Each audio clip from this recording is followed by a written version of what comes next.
இருந்து வந்த பிரச்சனைக்கெல்லாம் ஒரு முற்றுப்புள்ளி என்று சொல்லக்கூடிய அமைப்பினை பெறப்போறோம்.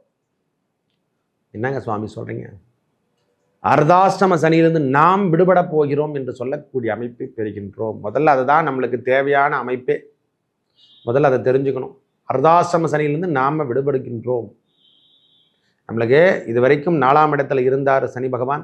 அவர் இடம்பெயர்ந்து 5ஆம் இடத்துக்கு செல்வது, அதுவே போதும். நம்மளுக்கு தொந்தரவிலிருந்து விடலை. செய்யாத குற்றத்துக்கு தண்டனை, அதாவது சிறிய தண்டனை கூட சின்ன பிரச்சனை பெருசாக்கி பெரிய லெவலுக்கு தண்டனை கொடுத்தக்கூடிய காலம். இது வரைக்கும் தொந்தரவான விஷயத்தில் இருந்த விருச்சிக ராசிக்கார அனைவருக்கும் அந்த அடிவயிறு பிரச்சனை, சிறுநீரக கோளாறு, இரத்தத்தில் பிரச்சனை, நரம்பு சம்பந்தப்பட்ட பிரச்சனை, அங்கங்கே இழுக்கும் கொள்ளுன்னு சொல்லுவோம். பற்றிய தைலம் இல்லாத நாட்களே கிடையாது. அவங்க கிட்ட தைலம் தேய்ச்சிக்காத நாட்களே இருக்க மாட்டாங்க. அந்த மாதிரி தலைவலியான பிரச்சனைகளோ, குடும்பத்தில் ஏற்பட்டு வந்த கணவன் மனைவி உறவுல பிரிசல்கள், திடீர் திருமண வாய்ப்புகள்லாம் ஏற்பட்டு திடீர்னு டைவர்ஸ் கூட ஆகிட்டு இருக்கும். திடீர்னு பார்த்தா கல்யாணமும் ஆயிருக்கும், டைவர்ஸ் ஆகிட்டு. அந்த மாதிரி பிரச்சனைகளை வாடிட்டு இருக்கிறவங்களுக்கு புதிய திருமணங்கள், அதாவது 2வது திருமணம்ன்ற மாதிரி வாழ்க்கையில் நெறியாக வரக்கூடிய காலம். எது எது அவர் பார்வையில் பதியுதோ அது உண்மை என்று சொல்லக்கூடிய அளவுக்கு நம்மளுக்கு 2ஆம் இடத்துலையும் பார்வை பதியுது. இந்த காதல் சமன்பாடில் இருக்க திருமணம் காதலிச்சு கல்யாணம் ஆகிட்டு டைவர்ஸ் ஆகிடுச்சு, காதலில் எதுவுமே சரியான முறையில் நம்மளால் ஈடு கொடுத்த முடியல, லவ் ஃபெயிலியர், இதை மாதிரி எல்லாத்தையும் சந்தித்தவங்களுக்கு அனைவருக்கும் இந்த சனிப்பெயர்ச்சி ஓரளவுக்கு நிம்மதி கொடுக்கும். அடுத்த வாழ்க்கை துறைன்ற மாதிரி அடுத்த காதலும் வந்து சேரக்கூடிய காலம் வந்துடும். பிரச்சனையிலிருந்து நீங்கள் விடுதலை பெறுவீர்கள். திருமண பாக்கியம், குழந்தை பேர் எல்லாமே கிட்டக்கூடிய ஆண்டாக இந்த 5ஆம் இடத்துக்கு செல்லக்கூடிய சனி பகவான் உங்களுக்கு எல்லா ஏற்றத்தை கொடுப்பார். உங்களுடைய பிரச்சனையிலிருந்து நீங்கள் விடுதலை பெறுவீர்கள். வேலையில் இருந்து வந்த பிரச்சனை ஒதுக்கி உங்களை தட்டும். கடனுக்கான அமைப்பே இருக்கா, தூக்கி போட்டுருவீங்க. நிம்மதி என்று சொல்லக்கூடிய அமைப்பை கண்டிப்பாக பெற்றுத்தரக்கூடிய ஆண்டாக 2025 மார்ச்சுக்கு அப்புறம் நல்ல ஒரு முன்னேற்றத்தை விருச்சிக ராசிக்காரங்க ஓரளவுக்கு அதிகப்படியானதுன்னா பெரிய லெவலில் போகலனா கூட பரவாயில்ல, லிமிட்டெட் பொசிஷனில் நம்மளை வச்சுக்கும். இந்த பதிவினை காண இருப்பது என்னன்னா, சனிப்பெயர்ச்சி நம்மளுக்கு 2025 நடைபெறக்கூடிய சனி பகவானுடைய பயிற்சி. இதுவரைக்கும் கும்பத்தில் அவருடைய சொந்த வீட்டில் ஆட்சி பெற்று காணப்பட்டார். அவருடைய சொந்த வீடு தான் கும்பத்தினுடைய மகரம் கும்பம் என்று சொல்கிற மாதிரி கும்பத்தில் ஆட்சி பெற்றார். அவர் இடம்பெயரக்கூடிய காலம் மார்ச் 29, 2025 அவர் இடம்பெயர்கின்றார். கும்பத்திலிருந்து மீனத்துக்கு இடம்பெயர்ந்து ஒவ்வொரு ராசிக்கும் எவ்வாறு பலாபலன் கொடுக்க போறார் விரிவாக பார்க்கலாம். அதற்கு முன்னே சனி பகவான்னா என்ன, சனி பகவான் என்னென்ன கொடுப்பார், சனி பகவான்னா யார்? இந்த மந்தகன் என்று சொல்லக்கூடியவரும் கர்மகாரகன், ஆயுள் காரகன், நோய்க்காரகன், ஒரு முதலாளித்துவத்திலிருந்து மனிதனுக்கு ஆன்மீக பற்றை, அதாவது நம்மளால எல்லாமே செய்து விட முடியும் அப்படின்ற ஒரு எண்ணத்தில் இருந்து இறைவன் தான் நம்மளை வழி நடத்துகிறார் என்று சொல்லக்கூடிய அளவுக்கு மனிதனுடைய எண்ணத்தையும் செயல்களையும் மாற்றி அமைக்கக்கூடியவர் தான் இந்த கர்மகாரகன். இருக்கிற கிரகங்களில் அனைத்தும் கட்டுப்படுத்தும் தன்மை என்று சொல்ற மாதிரி இருக்கிற 9 கிரகத்தையும், அந்த 7, 8 கிரகத்தையும் கட்டுப்படுத்தும் தன்மை சனி பகவானுக்கு கொடுத்துருக்காங்க. சனீஸ்வர பட்டம் பெற்றவர், அதாவது இருக்கின்ற இடத்துல ஏழ்மையாக இருக்கக்கூடிய இடத்துல கூட பெரிய முன்னேற்ற பாதைக்கு அழைத்து செல்லக்கூடிய பாகம் என்று சொன்னால் அது சனி பகவானுடைய தன்மை குறிக்கும். 30 ஆண்டுகள் வாழ்ந்தவர் இல்லை, வீழ்ந்தவர் இல்லை என்று சொல்லக்கூடிய அமைப்பை பெறுவதும் இறைவன் நம்மளுக்கு கொடுத்த பெரிய பாக்கியம். இறைப்பற்றை மேலோங்கி வைக்கிறதுக்கான அமைப்பு தான் அவருடைய தன்மையே. நம்மை படைத்த இறைவனை நாம் வணங்க வேண்டும், அவ்வளவுதான் அவருடைய கொள்கையே. இறைநாட்டம், நீதி, நேர்மை என்று சொல்லக்கூடிய அமைப்பு, தவறு செய்திருந்தால் தண்டனை என்று சொல்லக்கூடிய அமைப்பை பெறுவது. ஒரு மனுஷன் நேர்பாடையில் நம்ம போலனா அவருடைய பார்வை பதிந்தாலோ, இல்லை அவர் 7.5 சனி காலத்தில் கடந்தாலோ, இதுவரைக்கும் இருந்து வந்த தோஷங்களோ நிவர்த்திகள் பெறக்கூடிய அமைப்பு தான். அவர் பார்த்தாருன்னா தோஷம் எல்லாம் நிவர்த்தி அடையக்கூடிய காலம். இந்த சனி பகவான் ஒவ்வொரு ராசிக்கும் மீனத்தில் அமர்ந்து எவ்வாறு அருள்பாலிக்க போறாரு விரிவாக பார்க்கலாம் வாருங்கள். எனது அன்புள்ளம் கொண்ட விருச்சிக ராசி நேயர்களே, இந்த 2025 மகா சனி பெயர்ச்சி நடைபெறப்போகுது. உங்களை பொறுத்த வரைக்கும் இது மகா சனி பெயர்ச்சின்னு தான் சொல்லணும். ஒரே வார்த்தை சொல்லணும், இருந்து வந்த பிரச்சனைக்கெல்லாம் ஒரு முற்றுப்புள்ளி என்று சொல்லக்கூடிய அமைப்பினை பெறப்போறோம். என்னங்க சுவாமி சொல்றீங்க? அர்த்தாஷ்டம சனியிலிருந்து நாம் விடுபட போகிறோம் என்று சொல்லக்கூடிய அமைப்பை பெறுகின்றோம். முதல்ல அதுதான் நம்மளுக்கு தேவையான அமைப்பே. முதல்ல அதை தெரிஞ்சுக்கணும். அர்த்தாஷ்டம சனியிலிருந்து நாம் விடுபடுகின்றோம். நம்மளுக்கு இது வரைக்கும் 4ஆம் இடத்துல இருந்தார் சனி பகவான். அவர் இடம்பெயர்ந்து 5ஆம் இடத்துக்கு செல்வது, அதுவே போதும். நம்மளுக்கு தொந்தரவிலிருந்து விடலை. செய்யாத குற்றத்துக்கு தண்டனை, அதாவது சிறிய தண்டனை கூட சின்ன பிரச்சனை பெருசாக்கி பெரிய லெவலுக்கு தண்டனை கொடுத்தக்கூடிய காலம். நோய் நொடிகளை கொடுத்துருந்தாரு பாருங்க, அந்த நோய் நொடியெல்லாம் விலகக்கூடிய ஆட்கள். அந்த பிரச்சனைக்கு ஒவ்வொரு நட்சத்திர வாரியாக பார்க்கலாம். விசாகம் 4 பாதம் 4ஆம் பாதம் உடையவர்களும், அனுஷம் 1, 2, 3, 4 பாதம் உடையவர்களும், கேட்டை 1, 2, 3, 4 பாதம் உடையவர். விசாகத்தை பொறுத்த வரைக்கும் துயரங்களோ துன்பமோ இனிமேல் நெருங்கக்கூடிய அமைப்பு கிடையாது. அவங்க அதிலிருந்து விடுதலை பெற்று பெரிய லெவலில் வர்றதுக்கான காலம் வந்துட்டுதையா. துன்பத்திலிருந்து அவங்க விடுதலை பெறுகின்ற ஆண்டாக இந்த ஆண்டு 2025 மார்ச்சுக்கு அப்புறம் நல்லா இருக்க போகுது. சனி பகவானால் ஏற்பட்டு வந்த துன்பம் எல்லாம் விலகும். மனசில் இருந்த வந்த பிரச்சனைக்கெல்லாம் ஒரு அடிப்படை காரணத்திலிருந்து நாம் வெளிப்படுவோம். வேலை சார்ந்த விஷயத்தில் கொஞ்சம் பிரச்சனை கொடுக்கும், நான் இல்லைன்னு சொல்லலை. வேலையில் இருந்தால் கொஞ்சம் தொந்தரவான விஷயத்தை கொடுக்கும். அது கூட மார்ச்சுக்கு அப்புறம் ஓரளவுக்கு சரியாயிடும். இப்போ கொஞ்சம் அல்சாட்டம் பண்ணும். அதுக்கப்புறம் உங்களுக்கு வேலை வாய்ப்புகள் நன்றாக இருக்கும்.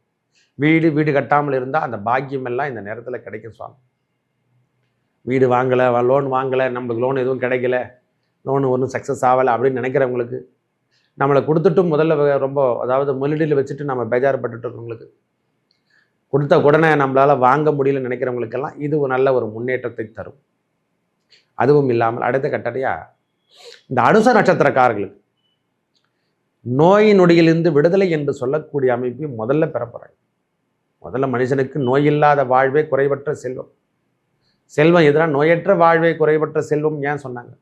இது வரைக்கும் தொந்தரவான விஷயத்தில் இருந்த விருச்சிக ராசிக்கார அனைவருக்கும் அந்த அடிவயிறு பிரச்சனை, சிறுநீரக கோளாறு, இரத்தத்தில் பிரச்சனை, நரம்பு சம்பந்தப்பட்ட பிரச்சனை, அங்கங்கே இழுக்கும் கொள்ளுன்னு சொல்லுவோம். பற்றியல தைலம் இல்லாத நாட்களே கிடையாது. அவங்க கிட்ட தைலம் தேய்ச்சிக்காத நாட்களே இருக்க மாட்டாங்க. அந்த மாதிரி தலைவலியான பிரச்சனைகளோ, குடும்பத்தில் ஏற்பட்டு வந்த கணவன் மனைவி உறவுல பிரிசல்கள், திடீர் திருமண வாய்ப்புகள்லாம் ஏற்பட்டு திடீர்னு டைவர்ஸ் கூட ஆகிட்டு இருக்கும். திடீர்னு பார்த்தா கல்யாணம் ஆயிருக்கு, டைவர்ஸ் ஆகிட்டு இருக்கும். அந்த மாதிரி பிரச்சனைகளை வாடிட்டு இருக்கிறவங்களுக்கு புதிய திருமணங்கள், அதாவது 2வது திருமணம்ன்ற மாதிரி வாழ்க்கையில் நெறியாக வரக்கூடிய காலம். எது அவர் பார்வையில் பதியுதோ அது உண்மை என்று சொல்லக்கூடிய அளவுக்கு நம்மளுக்கு 2ஆம் இடத்துலையும் பார்வை பதியுது. அவர் பார்வைக்கான அமைப்பு இந்த நேரத்தில் கிடைக்கிறதால அனுஷத்தை பொறுத்த வரைக்கும் நோய் நொடிகள் தீர்க்கக்கூடிய காலம். சொந்த வீட்டில் நாம் இல்லாமல் இருந்தால் சொந்த வீட்டுக்கு நாம் போகக்கூடிய பாக்கியத்தை பெறுவோம். இது வரைக்கும் சொந்த வீட்டுக்கு போல நான் வாடகை வீட்டில் தான் வாழ்ந்துட்டு இருக்கேன்னா அந்த சொந்த வீட்டுக்கு போகிறதுக்கான அமைப்பு இந்த நேரத்தில் பெற்றுத்தரும். கேட்டை கொடுத்த கடனை நாம் வசூல் பண்ண முடியாமல் தவிச்சிட்ருக்கோம். வாங்கின கடனை கொடுக்க முடியல, என்ன சாமி பண்ணுறது, இப்படிதான் வாழ்க்கை ஓடுமா, தேவையில்லாத வம்பு வழக்கெல்லாம் நான் ஏற்றுட்ருக்கேன், குடும்பத்தில் ஏற்படக்கூடிய பிரச்சனைகள்லாம் என்னால் சமாளிக்க முடியலன்னா இந்த மார்ச் மாதத்துக்கு அப்புறம் அதுலேருந்து கொஞ்சம் கொஞ்சமாக ரிலீஃபில் ஆவீங்க. குழந்தை சார்ந்த விஷயத்தில் மட்டும் நாம் கவனத்தை எடுத்துக்கணும். பிள்ளைகள் சார்ந்த விஷயத்தில் மட்டும் சின்ன சின்ன உபாதைகள் கொடுக்கும். அதில் மட்டும்தான் நாம் கவனத்தை எடுத்துக்கக்கூடிய காலமாகவும் இந்த காலம் இருக்கப்பெறுது. மனசில் இருந்து வந்த பிரச்சனைகள்லாம் கேட்டை நட்சத்திரக்காரர்களுக்கு தொந்தரவான விஷயம். இந்த காதல் சமன்பாடில் இருக்க திருமணம் காதலிச்சு கல்யாணம் ஆகிட்டு டைவர்ஸ் ஆகிடுச்சு, காதலில் எதுவுமே சரியான முறையில் நம்மளால் ஈடு கொடுத்த முடியல, லவ் ஃபெயிலியர், இதை மாதிரி எல்லாத்தையும் சந்தித்தவங்களுக்கு அனைவருக்கும் இந்த சனிப்பெயர்ச்சி ஓரளவுக்கு நிம்மதி கொடுக்கும். அடுத்த வாழ்க்கை துறைன்ற மாதிரி அடுத்த காதலும் வந்து சேரக்கூடிய காலம் வந்துடும். பிரச்சனையிலிருந்து நீங்கள் விடுதலை பெறுவீர்கள். திருமண பாக்கியம், குழந்தை பேர் எல்லாமே கிட்டக்கூடிய ஆண்டாக இந்த 5ஆம் இடத்துக்கு செல்லக்கூடிய சனி பகவான் உங்களுக்கு எல்லா ஏற்றத்தை கொடுப்பார். உங்களுடைய பிரச்சனையிலிருந்து நீங்கள் விடுதலை பெறுவீர்கள். வேலையில் இருந்து வந்த பிரச்சனை ஒதுக்கி உங்களை தட்டும். வேலைக்கான பாக்கியமோ, வேலை சார்ந்த விஷயத்தில் இருந்து வந்த ப்ராப்ளமோ, அதெல்லாம் இது வரைக்கும் தொந்தரவு பண்ணிருந்து பார்த்தீங்களா, வேலையே தொட முடியலங்க. எல்லா இடத்துலையும் போனாவே டஃப்னு அந்த வேலை அமைப்புகள் நன்றாக இருக்கும். உடல் உழைப்பு நன்றாக இருக்கும். மனசில் இருந்து வந்த பிரச்சனையெல்லாம் விலகும். நோய் நொடிகள் விலகும். உழைப்புக்கேற்ற ஊதியம் கண்டிப்பாக கிடைக்கும். போஸ்டிங்காக எதிர்பார்த்துட்டு இருக்குன்னா கண்டிப்பாக கிடைக்கும். முதலீடுகள், அதிகப்படியான முதலீடுகள், செலவீனங்களோ நாம் எடுத்துக்காமல் இருக்கிறது இந்த நேரத்தில் நல்லது. அதிகப்படியான முதலீடு சொல்கிற மாதிரி யாருக்குன்னா கண்ணுக்கு தெரியாத ஷேர் மார்க்கெட் பிஸ்னஸ் இதெல்லாம் இந்த நேரத்தில் யூஸ் பண்ணாதீங்க. மற்றபடி உங்களுக்கான அமைப்பெல்லாம் நல்லா இருக்குது. 3 பேருக்கு சேர்த்தே சொல்கிறோம். இந்த ஆண்டு அர்த்தாஷ்டம சனியிலிருந்து நாம் விடுபடுகின்ற ஆண்டாகும். 2025 மார்ச்சுக்கு அப்புறம் 29க்கு அப்புறமே அதான் சொல்லணும், ஏப்ரலோட சொல்லலாம். நம்மளுக்கு அர்த்தாஷ்டம சமையிலிருந்து நாம் விடுபடுகின்ற ஆண்டு, தண்டையிலிருந்து விடுபடக்கூடிய ஆண்டாகும் இந்த ஆண்டு இருக்கப்பெறும். நல்ல பாக்கியம் எல்லாம் பெற போகிறோம். ஒரு லக்ஸரி வாழ்க்கையை வாழ போகிறோன்னு கூட சொல்லுவேன். நம்ம மனசில் இருந்து வந்த பிரச்சனை, லக்ஸரி வாழ்க்கை, வண்டி வாகனங்களை வாங்கக்கூடிய பாக்கியம், வண்டி வாகனத்தில் வாங்கி பிரச்சனைலாம் ஏற்பட்டு அந்த பாக்கியம் எல்லாம் சரியாயிட்டு பெரிய லெவலில் வர்றதுக்கான அமைப்பு, வீடு மாற்றம், இடம் மாற்றம்ன்ற மாதிரி வேலை மாற்றங்கள்லாம் ஏற்படும். ஓரளவுக்கு மனசு கொஞ்சம் திருப்தியாக இருக்குது சாமி. முன்ன இருந்த பிரச்சனை, அதாவது தேக்கமான பிரச்சனை எல்லாம் விடுபட்டு வெளியே செல்லும். ரொம்ப ஆழ்ந்த பிரச்சனையில் இருந்தவங்களுக்கெல்லாம் இப்போ விடுதலை என்று சொல்லக்கூடிய அமைப்பு. ரொம்ப தாக்கத்தை அனுபவிச்சவங்களுக்கெல்லாம், நோய் நொடியில் அனுபவிச்சவங்களுக்கெல்லாம், நான் ஐஏஎஸ் எழுத முடியல, ஐபிஎஸ் எழுத முடியல, வேலை வாய்ப்புகள் கிடைக்கலன்னு நினைக்கிறவங்களுக்கெல்லாம் இந்த சனி பகவான் 5ஆம் இடத்துக்கு செல்லக்கூடிய சனி பகவான் வேலை வாய்ப்பு, மக்கள் பணி செய்யக்கூடிய அமைப்பை ஏற்படுத்தி தருவார். வங்கி சார்ந்த நிறுவனத்தில் ஒர்க் பண்ணுறவங்க, வங்கி சார்ந்த விதத்தில் ஒர்க் பண்ணுறவங்களுக்கெல்லாம் நல்ல முன்னேற்றத்தை தரும். மக்களுக்காக உழைக்கின்ற பாக்கியத்தை இந்த நேரம், அரசியல் ஈடுபாடு எல்லாமே இருக்கும். இவங்களுடைய ஸ்பீச்செல்லாம் நல்ல பெரிய அதாவது எப்படி சொல்கிறதுன்னா, இவங்க ஸ்பீச்செல்லாம் வேறு மாதிரி இருக்கும். இவங்க சொல்லக்கூடிய வார்த்தைகள் எல்லாமே உன்னதமாக அமையும். சின்ன சின்ன உபாதைகள் இருக்கும், மற்றபடி எந்த பெரிய தொந்தரவுலாம் கிடையாது சுவாமி. கடன் பிரச்சனையெல்லாம் தீர்ந்துடும். கடனுக்கான அமைப்பே இருக்கா, தூக்கி போட்டிருக்கீங்க. நிம்மதி என்று சொல்லக்கூடிய அமைப்பை கண்டிப்பாக பெற்றுத்தரக்கூடிய ஆண்டாக 2025 மார்ச்சுக்கு அப்புறம் நல்ல ஒரு முன்னேற்றத்தை விருச்சிக ராசிக்காரங்க ஓரளவுக்கு, அதிகப்படியானன்னா பெரிய லெவலில் போகலன்னா கூட பரவாயில்ல, லிமிட்டெட் பொசிஷனில் நம்மளை வச்சுக்கும். தனக்குன்னு ஒரு பிஸ்னஸ் சார்ந்த விஷயங்கள்லாம் நல்லாயிருக்கும். இது வரைக்கும் பார்ட்னர்ஷிப்பில் செஞ்சோன்னா தனியாக பிஸ்னஸ் செய்யக்கூடிய அமைப்பை பெற்றுத்தரும். மேலும் நல்லதெல்லாம் நடக்க இந்த காலத்தை நாம் எப்படி மாற்றித்தரமோ, இந்த காலத்தை நம்ம எவ்வாறு மாற்றிக்கிறோம்னு நினைக்கிறோமோ அந்த அளவுக்கு நம்மளுக்கு இறைவன் நம்மளுக்கு மாற்றி தருவாருங்க. இந்த மாலத்தை மாத்திரம் நாமளாக மாற்ற முடியும்? ஒன்றும் மாற்ற முடியாது. இறைவன் தான் நம்மளை மாற்றி தரார். ஒவ்வொரு விஷயத்திலையும் நம்மளை மாற்றி திறக்கிறதுக்கான ஆண்டுகள் என்று சொன்னால் இந்த 2025 தரும். கோர்ட்டு கேஸு வம்பு வழக்குகள் எதனா நிலுவையில் இருந்ததுன்னா அந்த பிரச்சனைக்கெல்லாம் விடுதலை பெற வேண்டும் என்றால் ஒரே இடம், அந்த எம்பெருமான் முருகப்பெருமானை, அதாவது பழனி முருகனையும் அல்லது திருச்செந்தூர் முருகனை சென்று வரணும்.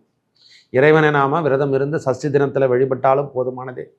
இல்லை திருச்சியில் இருக்கக்கூடிய வயலூர் முருகப்பெருமானை வழிபடுவது ரொம்ப சிறப்பினை தரும். விருச்சிக ராசிக்கு வயலூர் முருகப்பெருமானையும் இல்லை வள்ளிமலை முருகப்பெருமானை, வள்ளி தெய்வயானை சுப்பிரமணிய சுவாமியை வழிபட்டால் திருமண தோஷங்கள், திருமண நிவர்த்தி, அந்த குழந்தை பேர் சித்திக்கின்ற இடம், கொடுக்கல் வாங்கல் ஏற்பட்டு வந்த பிரச்சனைகள், கோர்ட்டு கேஸு வம்பு வழக்கெல்லாம் விடுபட்டு நிம்மதி என்று சொல்லக்கூடிய அமைப்பை இந்த வள்ளிமலை முருகப்பெருமான், அதாவது ராணிப்பேட்டை டிஸ்ட்ரிக்ட் வேலூர் மாவட்டத்தில் இருக்கக்கூடிய வள்ளிமலை முருகப்பெருமானை வணங்கும் பொழுது இந்த வம்பு வழக்கு, கோர்ட்டு கேஸ் எல்லா பிரச்சனையும் நிலுவையில் இருந்ததெல்லாம் விடுபட்டு வெளியே வந்துடுவீங்க. நல்ல மாற்றங்கள் கிடைக்கும். இந்த வீடியோஸ் பார்த்துட்டு நல்லபடியாக நீங்கள் போயிட்டு தான் வந்து பாருங்கள். உங்களுக்கு நல்லதே நடக்கும். நன்றி, வணக்கம்.